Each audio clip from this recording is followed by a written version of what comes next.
tu ni kan san toya boy nak sum zingin in ze luan nak ding honin kan van sam chap ai sha min kan rum theo zan kho mo zan theng theo man se zing ni nu a suat sing ding in kil tu pathian ka thei fiam lei le van ser siam tu boy til tam pi ruatin kan boy cheu boy pa nang ruat ban la vi kanun nak ikil khoi tu chu boy pa nang ma long na si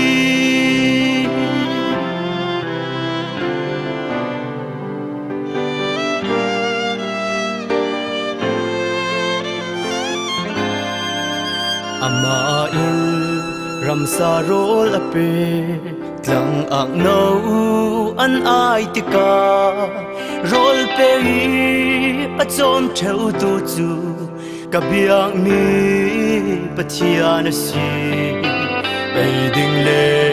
shu ding ni puana don harin boy non la u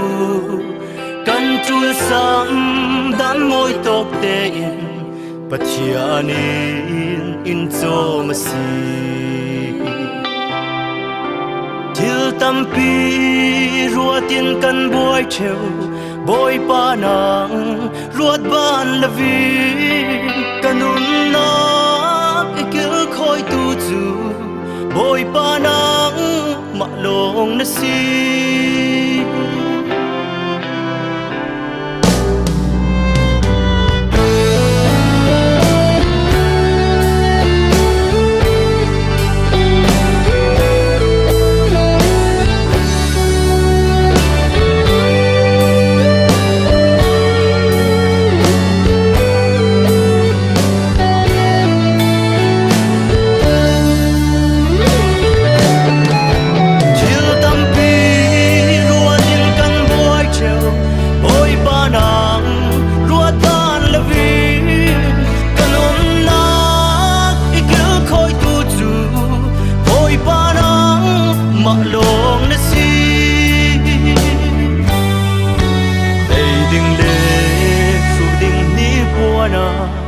don harin non la u